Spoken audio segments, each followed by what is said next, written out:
Hola a todos, les doy la bienvenida una vez más a Dios admirable en casa. Hoy marcamos el inicio de unas fechas muy especiales porque vamos a estar hablando sobre las cinco solas. Y bueno, ¿qué es esto? Lo vamos a ir descubriendo a lo largo de cada uno de estos domingos. Pero para darles, como decir, una previa bastante pequeña, vamos a estar hablando de cinco principios que comenzaron en la Reforma Protestante hace 500 y tantos años por diferentes personas, pero en un principio impulsados por Martín Lutero, que fue como que la pieza o la figura emblemática. Y estas cinco son, pues, solo escritura, solo fe, solo gracia, solo Cristo y solo gloria a Dios. Eso es como decir la hispanización de los términos porque están en latín, ¿no? Pero hoy vamos a estar hablando de solo escritura. Y antes de continuar, quiero enviarle un saludo a todas las personas que nos escuchan a través de Relámpago 91.1 FM en la costa oriental del lago y también a quienes nos ven a través de YouTube y de Facebook. Si aún no se han suscrito a nuestro canal ni están siguiendo nuestra página, por favor háganlo, nos es de gran ayuda. Antes de continuar hablando de este tema tan emocionante y de su importancia, vamos a estar escuchando una alabanza.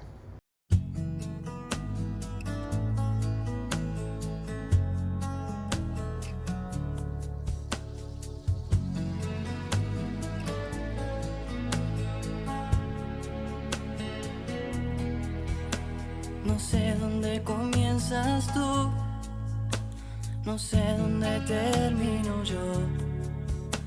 Mi entorno se llenó de ti y mi interior. Y mi manera de pensar, y mi manera de sentir cambiaron al crecer tu amor dentro de mí. Y nada cambiaría, quiero estar así, muriendo cada día para verte en mí. Llenas mi espacio, llenas mi vida, me iluminaste como el sol. Quiero que crezcas y todos los días ser un reflejo de tu amor.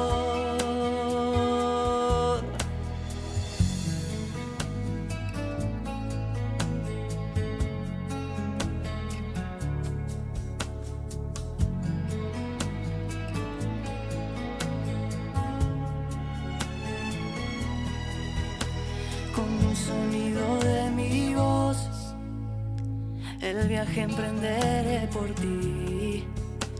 Mis pies te llevarán a donde quieras ir. Y todo lo que soy, Señor, mis planes y mi corazón, hoy giran a tu alrededor, rendido estoy.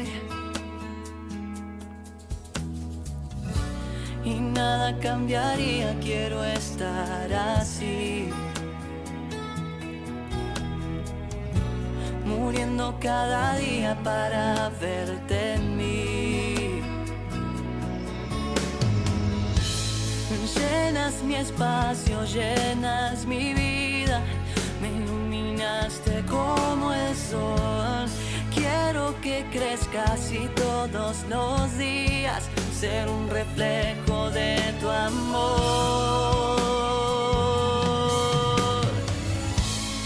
Llenas mi espacio, llenas mi vida, me iluminaste como el sol.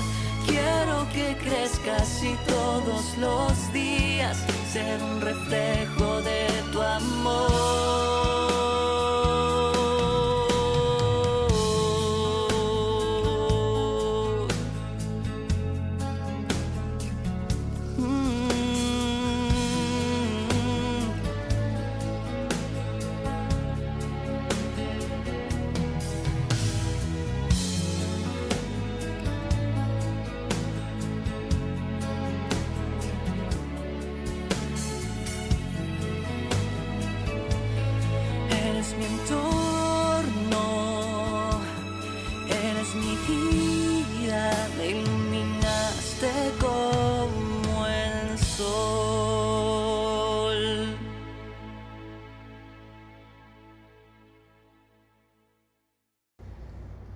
Qué hermosa alabanza, ¿verdad?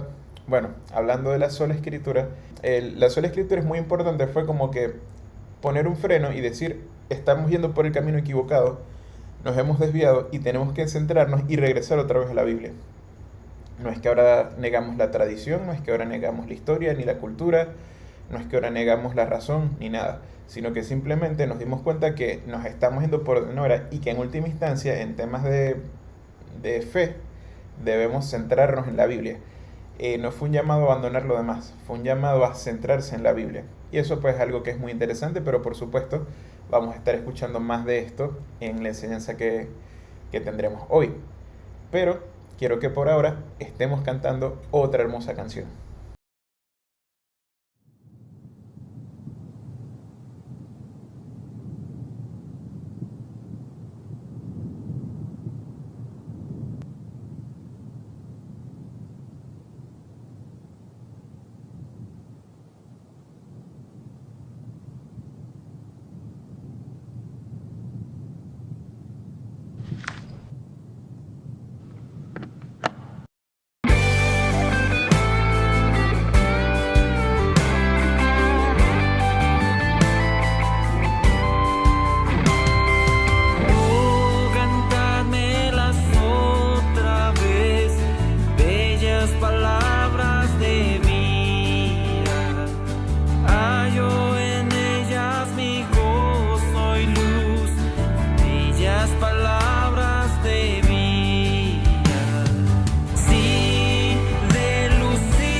Después de haber escuchado esto, quiero comentarles algo.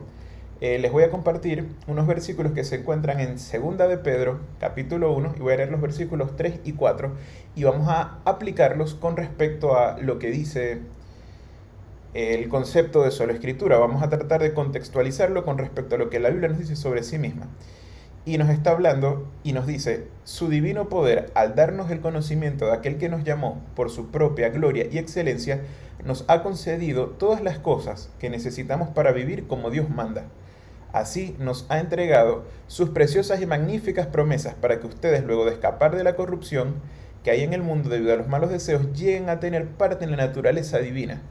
Aquí nos habla de la importancia, imagínense lo trascendente, nos está diciendo que a través de las promesas de Dios nosotros vamos a llegar a tener parte de la naturaleza divina. Es algo increíble y es muy bonito pensar que pues Dios se hizo hombre para que nosotros pudiéramos los hombres ser como Dios, o la raza humana, mejor dicho.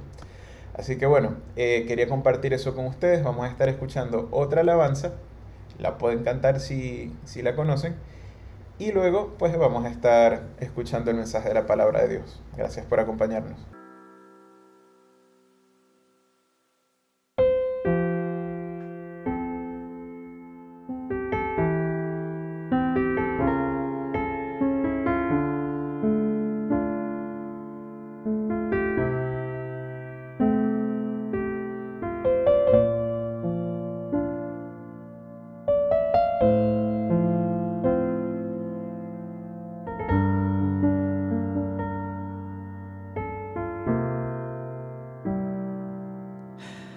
Tu palabra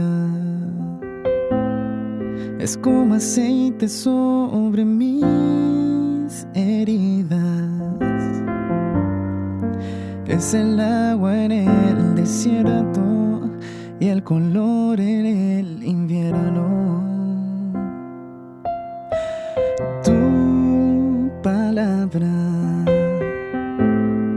es la voz que me habla en la mañana, es mi consejo cada día y en las pruebas quien me guía. Podría estar perdido como un náufrago en el mar y aún perderlo todo hasta el aliento.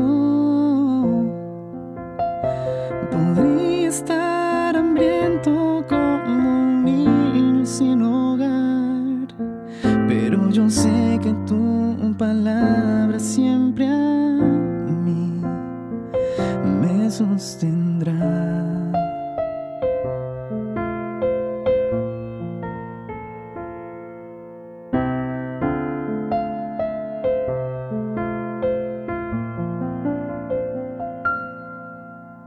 Tu palabra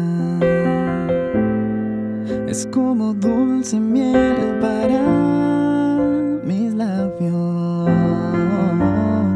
es la perfecta melodía que me deleita cada día. Tu palabra es mi refugio en medio de las pruebas, en la tristeza es mi alegría y en soledad mi compañía.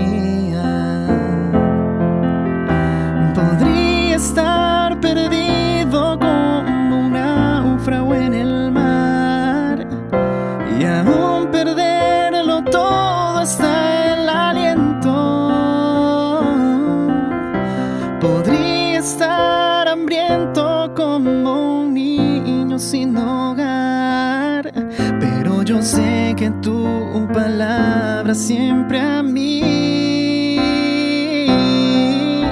Podría estar perdido como un náufrago en el mar y aún perderlo todo hasta el aliento. Podría estar hambriento como un niño sin hogar, pero yo sé que tu palabra siempre a mí que tu palabra siempre a mí, pero yo sé que tu palabra siempre a mí me sostendrá.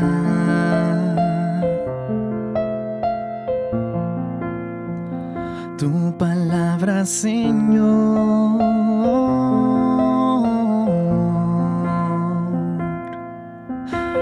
tu palabra siempre me sostendrá.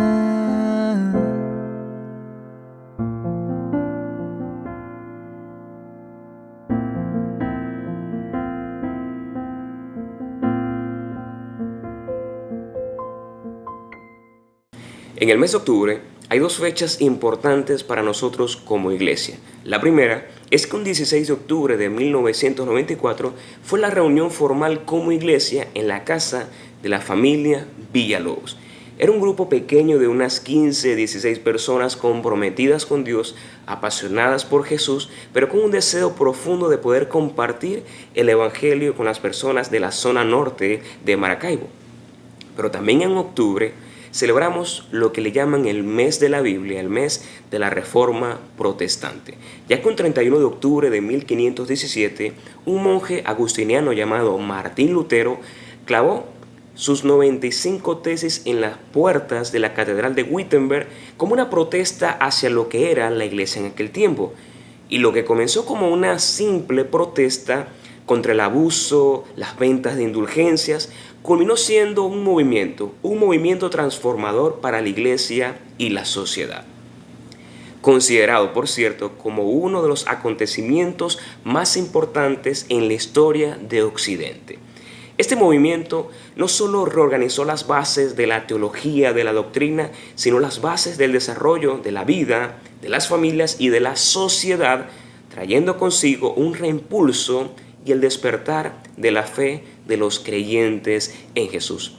Para hablarte algunas cosas de lo que logró la Reforma o de lo que la Reforma impulsó, tenemos lo que es la libertad de conciencia, el pensamiento crítico. Esto impulsó y motivó aún más la revolución científica. Tenemos también en el tiempo de la Reforma lo que fue el desarrollo de la imprenta, la traducción de la Biblia, lenguaje común. Incluso pudiéramos decir también que esto inició un proceso de alfabetización en toda Europa, gracias al movimiento de la Reforma. Por cierto, un 21 de mayo de 1536 se estableció la primera escuela pública y obligatoria. El lugar fue en Ginebra, ciudad suiza de mayoría protestante. Por este movimiento, lo que buscó en un principio, y de esto más o menos es la idea de esta conversación, este movimiento buscó en principio fue volver a las bases del cristianismo primitivo, a lo que fue la iglesia del primer siglo, a su pureza de una iglesia aferrada a Jesús y aferrada a sus palabras. Una iglesia real, una iglesia sin engaño, manipulación ni control. Hubo avances teológicos, religiosos, y con el paso del tiempo en este nuevo mover fue necesario resumir todo este entendimiento teológico para que otros pudieran visualizarlo de manera más clara y entendible. Y esto, a lo largo de los próximos años, generó algo llamado las 5 solas de la Reforma Protestante. Te las quiero mencionar. La primera, sola Escritura. La segunda, solo Cristo. Tercera, sola gracia, sola fide, es decir, sola fe. Y soli Deo gloria, que es solo la gloria de Dios. Estas 5 solas se caracterizaron en todo este movimiento en observación y fue un resumen de los avances y este redescubrimiento teológico que ayudó a las iglesias, a los cristianos a tener un entendimiento más claro y puro de quién era Dios y de lo que Dios quería para sus vidas. Estas 5 solas expresan 5 creencias fundamentales. Se entienden también como 5 pilares esenciales para la vida y práctica cristiana. Son el corazón de lo que le llamamos la teología reformada, un resumen prácticamente de las verdades del Evangelio. Y por esta razón, en este tiempo estaremos hablando de las 5 solas de la Reforma. En esta serie serán 5 domingos, 5 enseñanzas enfocadas en estas 5 solas. Y creo que es importante para nosotros como cristianos de estos tiempos, para los cristianos contemporáneos, entender, reflexionar y nutrirnos acerca de estas grandes solas, de estas grandes enseñanzas. Y nuestro primer pilar fundamental, que es el tema que hoy me corresponde compartir contigo, tiene por nombre sola escritura. La palabra sola escritura en el latín significa solo por medio de la escritura. Y este principio sostiene que todo creyente debería o debe guiarse solamente por la Biblia, las Escrituras, la palabra suficiente de Dios, inspirada y autoritativa. Esto significa que ningún dogma, ninguna tradición, ningún concilio puede estar por encima o al mismo nivel que la palabra revelada por Dios. Sola Escritura no significa que no haya autoridades, que no haya orden o que no haya guías espirituales dentro de la iglesia. Esto significa que se debe respetar a las autoridades, pero éstas no pueden estar por encima o a la par con las Escrituras. Hay muchos detractores que dicen que nosotros no aceptamos las tradiciones, los credos o los concilios. Sí los podemos aceptar siempre y cuando conservan armonía y son compatibles con la palabra y están siempre sujetas a ellas. Aceptamos que guardan armonía con la palabra de Dios siempre y cuando se mantengan alineadas al principio y que no entren en choque con la palabra de Dios. Recordemos que una de las cosas que Jesús siempre señaló, o en varias oportunidades lo hizo, fue la actitud de los fariseos y de los estudiosos de la ley cuando con sus tradiciones y sus propias creencias o prácticas religiosas querían hacer de estas cosas, de estas tradiciones, algo tan grande y tan valioso como la Escritura. Y quiero presentarte un pasaje para que puedas reflexionar en él. Está en Marcos capítulo 7, versículo del 7 al 8. Jesús señala lo siguiente. Él dice, su adoración. Su adoración es una farsa porque enseñan ideas humanas como si fueran mandatos de Dios. Pues ustedes han pasado por alto la ley de Dios y la reemplazan con su propia tradición. Uno de los mayores problemas de la iglesia es cuando hace de sus tradiciones particulares mandatos como si fueran mandatos dados por Dios, a tal punto que llegan a exaltarlo y a defenderlos como si fueran la misma palabra revelada. La tradición es útil, ciertamente la tradición es útil, pero si ésta está alineada con Dios. Sucedió en los tiempos de Jesús. Mira cómo Jesús señaló la actitud de los fariseos, de los escribas y estudiosos de la ley que habían hecho de sus tradiciones algo como si fueran la ley y la revelación de Dios. Sucedió en los tiempos de la Reforma, que fue una de las cosas que Martín Lutero y otros reformadores señalaron de la Iglesia Católica. Actitudes y prácticas que estaban fuera de la Biblia y que habían de hecho esto mandamientos como si fueran dados por Dios, que es lo que le llaman ellos la tradición. Pero también puede suceder con nosotros hoy como iglesia. Y es que como iglesia comprometida con Dios, una iglesia bíblica que está aferrada a este principio de sola escritura, tiene un llamado siempre a estar en constante revisión. Revisar a la luz de la Biblia si nuestras prácticas y tradiciones son compatibles o entran en choque con la palabra de Dios. Sola escritura no significa que el único libro que vas a leer es la Biblia. No significa eso. Significa que la palabra de Dios debe ser tu única regla en materia de fe y conducta. Es el reloj que debería marcar el tiempo de tu vida espiritual. Es la brújula que indica cuál es tu norte, cuál es la dirección que debes seguir. Si tú quieres aprender matemática, tienes que buscar un libro de matemática. ¿Quieres aprender programación? Busca programadores. Pero si tú quieres aprender de Dios, si tú quieres conocer a Jesús, te invito a que busques la Biblia. Es allí donde tú encontrarás a Jesús. Es allí donde encontrarás la verdad revelada de Dios para tu vida y para mi vida. Y este principio de sola escritura, básicamente podemos verlo a lo largo de la historia de los reformadores, pero quiero presentarte un caso donde 4 años después de que Martín Lutero clavara las 95 tesis, él fue llamado a una especie de asamblea imperial llamada la Dieta de Worms, y prácticamente fue un llamado para que él pudiera retractarse de 41 de sus 95 tesis, si no me equivoco. Y quiero resumirte unas palabras que se hicieron populares y que hoy día siguen guardadas, palabras de Martín Lutero en respuesta a que él se pudiera retractar de lo que él estaba haciendo o de lo que había hecho. Y él dice, y quiero citar, a menos que yo sea convencido por el testimonio de las Escrituras o por razones evidentes, me mantengo firme en las Escrituras por mí adoptadas, y mi conciencia es prisionera de la palabra de Dios. Y no puedo ni quiero revocar ninguna, viendo que no es seguro o justo actuar contra la conciencia. A Dios que me ayude. Amén. La idea de sola escritura es la conclusión también de muchos o ciertos pasajes bíblicos que nos muestran la suficiencia de la palabra de Dios.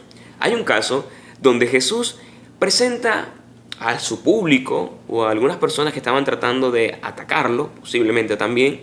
Jesús presenta una historia, para muchos es una parábola, es la historia del rico y Lázaro. Jesús comenta que estos dos hombres mueren, uno va al seno de Abraham y otro va al Hades. Y en ese momento se genera una conversación entre la persona que había ido al Hades con Abraham, y este le dice, Abraham, ten misericordia de mí. Abraham, ayúdame. Abraham dice, no podemos ayudarte porque hay una brecha que nos separa y no puedes venir a donde estamos nosotros. Entonces este hombre, el rico, le dice, Lázaro, ¿y si tú envías a una persona de este lugar para que les hable a mi familia? Sería buenísimo que sucediera esto para que ellos evitaran lo que yo hoy estoy sufriendo.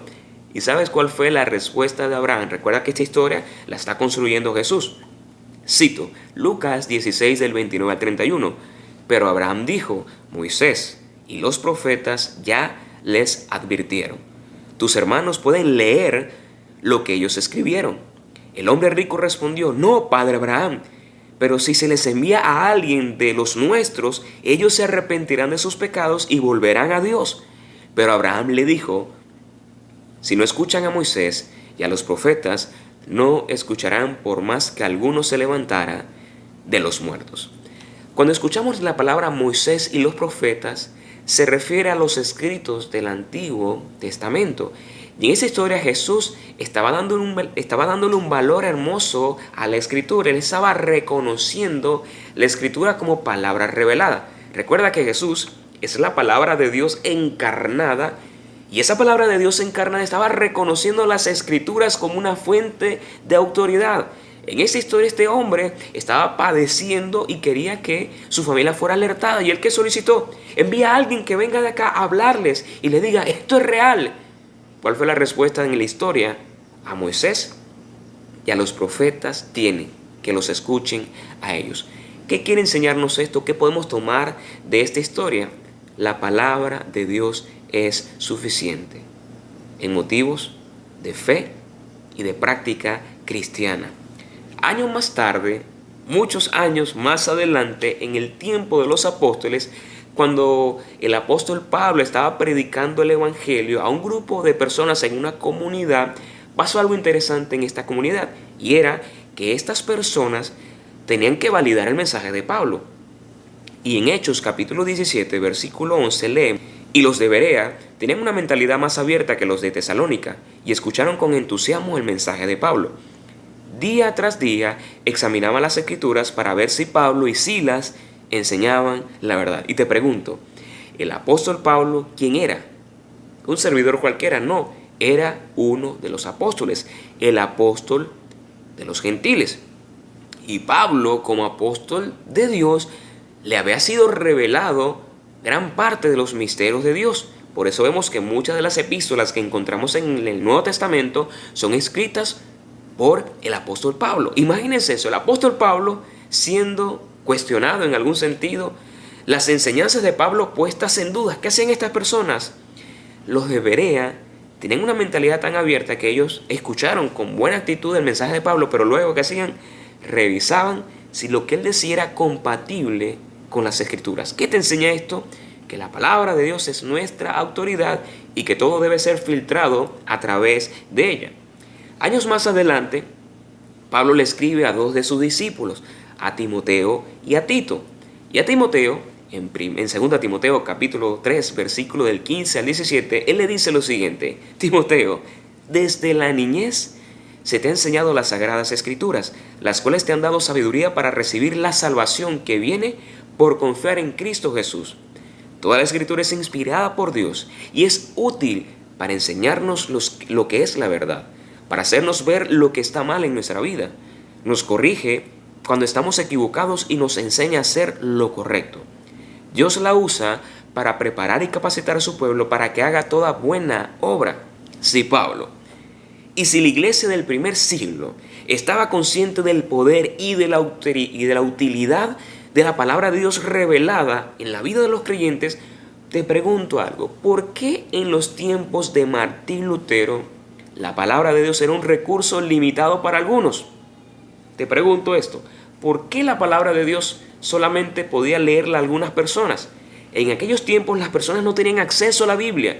La Biblia, en el tiempo de Martín Lutero o en la región donde él estaba desarrollando su vida, en ese momento las personas tenían acceso a la Biblia solamente en latín. Y el latín no todo el mundo lo leía, solamente las personas de alta educación, académicas como los sacerdotes, y se leía también el latín en las misas. Entonces era inaccesible conocer la voluntad de Dios para las familias, para el lugar, para el contexto, porque lamentablemente no tenían acceso a la palabra de Dios. En ese tiempo era prohibido la circulación de la Biblia, de traducciones. No había una traducción al idioma común del pueblo, había un analfabetismo prácticamente, un analfabetismo bíblico en todo aspecto. La gente no conocía de Dios, no conocía, sino conocía lo que les enseñaban oralmente. Eran víctimas del engaño y la manipulación. Y gracias a hombres como Martín Lutero, se logró la primera traducción de la Biblia al lenguaje alemán, al lenguaje común. Y esto fue un avance para muchas personas, para todo el mundo. Fue una gran revolución. Y gracias a la imprenta, la Biblia alemana estuvo disponible a un bajo costo y se convirtió en un bestseller. Gracias a un hombre que deseó de su corazón, que nació de su corazón, que la palabra de Dios debía ser compartida y leída por todas las personas, grandes y pequeños, ricos y pobres, humildes, personas de cualquier tipo tenían acceso ahora a la palabra de Dios, ya que la Reforma prácticamente devolvió la Biblia a las manos de su gente. La Biblia en manos de las personas empodera. La Biblia en manos de las personas educa vidas. La vida, o mejor dicho, la Biblia estableció las bases para una nueva sociedad, una sociedad bíblica, una sociedad que se dejaba ahora guiar por el entendimiento de las Escrituras. Ahora, todas las personas, sin importar su condición, podían tener acceso a la palabra de Dios y creer en ella. Es tanto así que las tasas de alfabetización aumentaron fuertemente debido a que se motivó y se animó a los protestantes a leer la Biblia por sí mismos, y la educación llegó a convertirse en una prioridad para las personas. Es más, quiero decirte lo siguiente: si tú tienes en tu casa una Biblia, o tienes una Biblia en tu teléfono celular con diferentes versiones, quiero decirte, dale gracias a Dios a la Reforma. Gracias a la Reforma tú tienes cerca de ti acceso a la palabra de Dios. Sola Escritura, para hacerte un resumen, significa que la Escritura, la palabra de Dios, es inspirada por Dios, viene de Dios, es el soplo del aliento de Dios, es la palabra revelada para nosotros. Sola Escritura significa que la Biblia está completa en sí misma, que es inerrante, que no contiene errores, que es infalible, no falla, y por tanto es incapaz de errar o guiarnos al error. Sola Escritura es la autoridad suprema, porque la Biblia es la autoridad suprema por encima de todo. Sola Escritura no nos permite despegarnos del pasado y hoy tratar de interpretar nuevas cosas que puedan contradecir la fe y contradecir la palabra de Dios. Sola Escritura, ¿sabes qué? Sola Escritura juzga a la iglesia y a sus maestros, no al revés, porque sola Escritura trata de devolver la grandeza de lo que es la palabra, inspirada, entregada por Dios para nuestro provecho y nuestra utilidad. Ahora, cerrando este tiempo, quiero hacer algunas reflexiones. Quiero hacer algunas reflexiones de lo que es sola Escritura.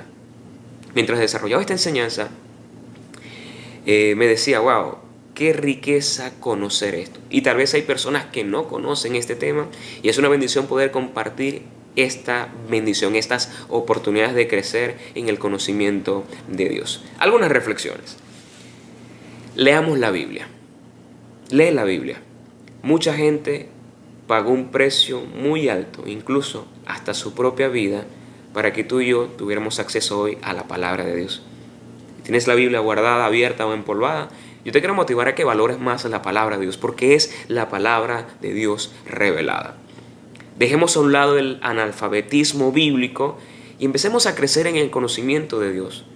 No te conformes con solamente leer, estudia, memoriza y practica la palabra de Dios. Hoy día no hay excusas para no profundizar y adentrarnos a la palabra de Dios. No hay excusas. Tenemos libertad de expresión, tenemos libertad de culto.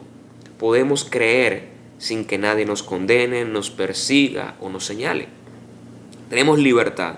Lo tercero que quiero decirte, que es otra reflexión, aquello a lo que nosotros llevamos a nuestra mente todo el tiempo, o lo que nutrimos nuestra mente, eso nos moldea y termina llenando nuestras vidas. Estas sociedades cambiaron lamentablemente en estos tiempos la Biblia por otras cosas. Nunca te apartes de la palabra de Dios. Como una vez Dios le dijo a un hombre, que no se aparte de ti la palabra de Dios. Satura tu mente, satura tu corazón con el consejo, con la palabra de Dios. Que tu vida sea una vida llena de todo principio que venga de la Biblia. Y lo último que quisiera decirte, que nos debe motivar este tipo de temas, es a convertirnos en una iglesia aún más bíblica, a convertirnos en cristianos bíblicos, que nuestros pensamientos estén saturados de la palabra de Jesús, de la revelación de Dios, que es la Biblia, que nuestras emociones estén configurados y dirigidos por la palabra de Dios, y que nuestra voluntad, nuestra vida misma y nuestra práctica de fe realmente sea compatible con todo el consejo de Dios. Estos son algunos consejos que quiero compartirte. Si tienes algún consejo, puedes comentarlo y hacérnoslo llegar. Será una bendición leerte. Pero lo último que quiero presentarte hoy es un reto. Y es a que hagas de la Biblia el mayor recurso de tu vida. Que hagas de la palabra de Dios lo mejor y lo más alto. Y quiero compartirte un texto y con esto cierro. El Salmo 119. Me gustaría que lo leas conmigo, pero también que hagas de este texto bíblico una oración constante, una oración diaria, y que esta oración se imprima en tu vida de tal manera que se haga una realidad en ti. El salmista en el Salmo 119, 18 dice: abre mis ojos para que vea las maravillas de tu ley. Repítelo conmigo: abre mis ojos para que vea las maravillas de tu ley. Señor, abre mis ojos para que pueda ver las maravillas de tu ley. ¿Y qué tal si cerramos este tiempo haciendo una oración y diciéndole: Señor, ayúdanos a amar y a valorar lo que muchas personas, como los reformadores, valoraron, tu palabra, que es el recurso maravilloso que tú nos entregaste? Ayúdanos a aplicar este principio. Abre nuestros ojos para que podamos ver las maravillas de tu ley. En el nombre de Jesús, amén. Ha sido para mí un privilegio compartir este tiempo contigo. Deseo de corazón que Dios te bendiga, que Dios te guarde, y recuerda siempre que la palabra de Dios sea quien guíe tu vida, hoy, mañana y siempre. Un abrazo, hasta una nueva oportunidad.